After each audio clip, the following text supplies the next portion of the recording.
What's poppin', guys? You got your coach of the Chim Chargers for our Week 3 GBA match versus Coach Z of the Columbus Chew.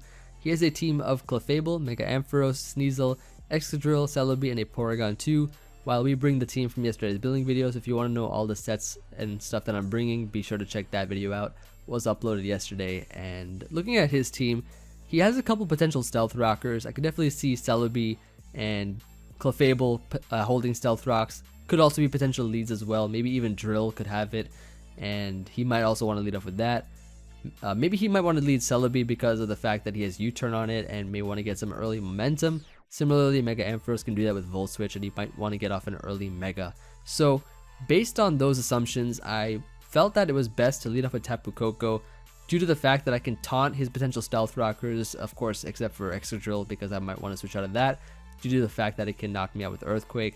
Also, I can also U-turn on Pokemon like Celebi and Ampharos and get some momentum myself, some quicker momentum because I am a fast U-turner, so something like that could really work out in my favor. So I felt Tapu Koko was a great lead for me. Going into this matchup, of course, I had a game plan of trying to break his walls with my wall breakers, with my Mega Pinsir and my Hoopa Unbound.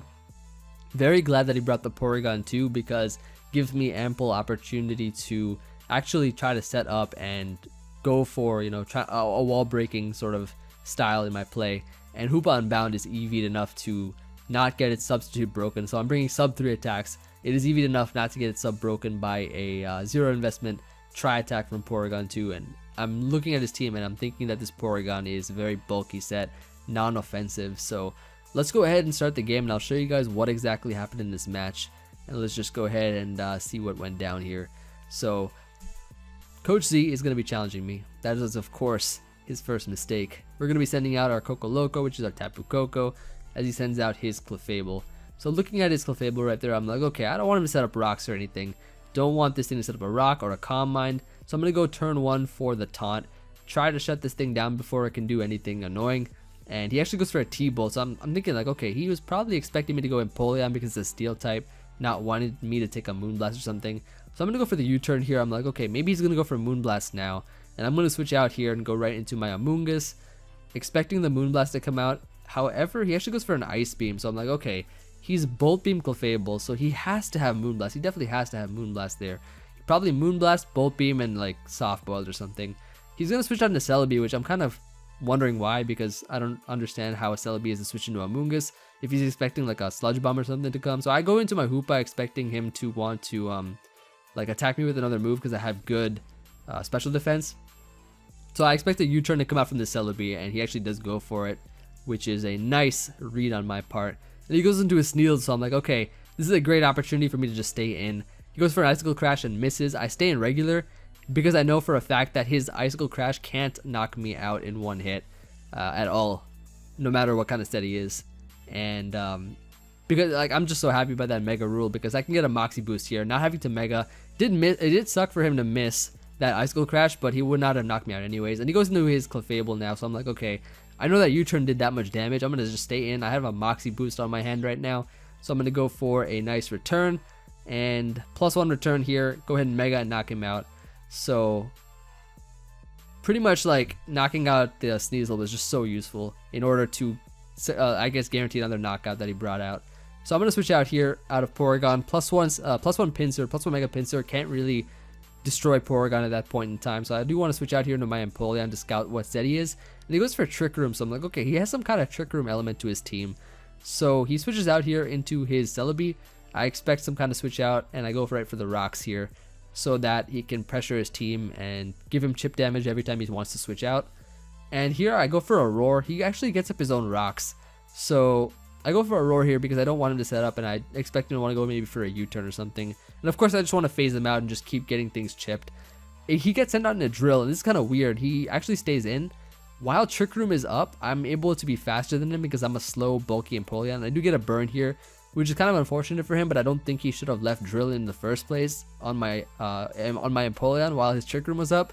So his Trick Room idea kind of backfired, and I have a Shuckle Berry to eat up that Earthquake. Now because he's burned, I can actually just go for a Defog and get rid of the rocks from my side as well. So Empoleon, of course, like I always say, doing what it does best, getting up rocks, setting up Defog, all that kind of stuff. or at least just getting rid of rocks. I basically set up rocks so that I can get rid of them and show you guys that Empoleon's a great defogger. And so now the Trick Room wears off as he goes for another Earthquake, expecting him to want to save his drill and actually switch out here. I go right into my Mega Pincer so that I can pressure his initial or whatever switching that he wants to go into. Also because like it's just a great switch into drill as well, especially now that it's burnt. He goes right back into it so that he can stack it off and go for the return here so that we can knock it out. And at this point, I think he has like 3 Pokemon left. He has Celebi, he has Mega Ampharos, and Porygon 2.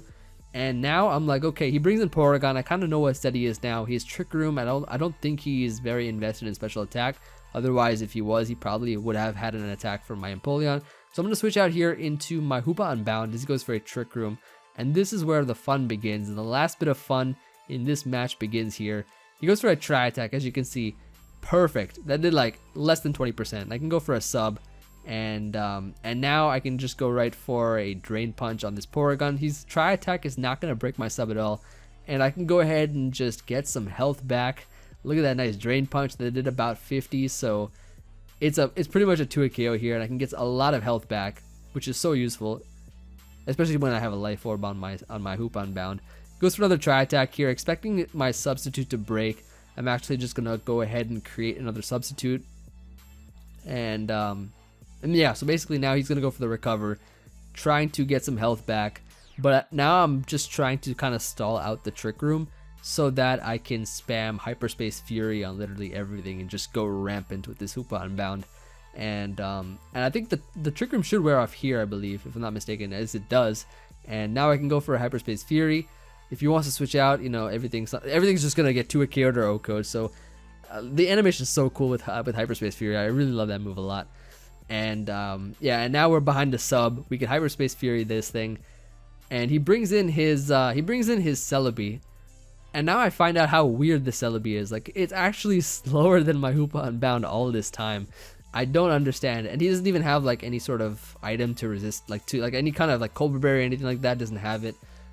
I found out at the end of the game, or I'll tell you guys this after this game is done, which it should be done now. Like, I knock out his Celebi in 1 hit with the Hoopa. He brings in Ampharos. I'm still behind the sub right now. Still behind the sub as he goes for the Mega Evolution. I can just go right for another Hyperspace Fury. Like, look at this thing. It's such a cool move.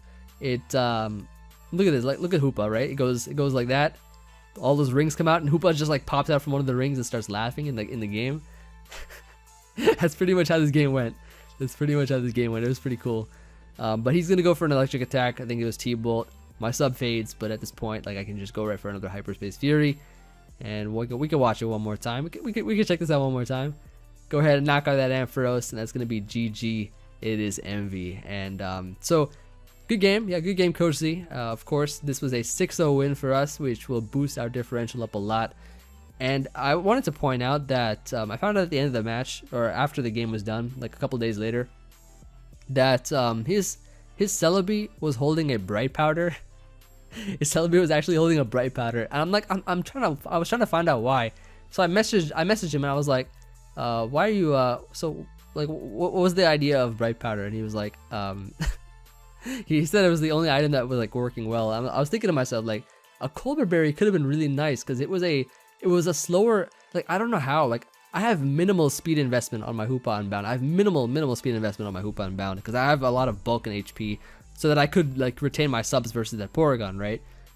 How is the like if he had U-turn for like the Hoopa or something, like why was it slower than it? Or at least he could have had like a Colbur Berry or something. I don't know. I just thought I'd point that out because I didn't understand that. And he apparently doesn't do team builders or anything, so I couldn't really find out his thought process on it, or I couldn't hear it. So I just wanted to let you guys know that Celebi was holding a Bright Powder, and yeah. So I'm glad we didn't miss or anything. I mean, that would have been kind of annoying, but we did well. We definitely fought well, and of course, good game to Coach Z. And yeah, we're now 3-0, so I'm very happy about that. We're at the top of our division, so I think we have a pretty big gap with us and then like the other people in our division. So I'm feeling pretty confident about the direction we're going towards playoffs. Even if we like lose some games here and there, like it should be still fine. Like next week we're gonna be playing up against, I believe, Jolt, so he's actually doing phenomenally well so far in the league, without any giving away any spoilers of any of the matches. It's gonna be a very intense game. It's gonna be, of course, one of the tougher matchups I have. I feel so hopefully we can try to win that. But overall, I think you know, we're 3-0 right now, so we're on the climb. As long as we make playoffs, which I think we will, that's what matters, and that's what we're gonna do. So I'm hyped. I really want to try to go undefeated this season, or at least 11-1.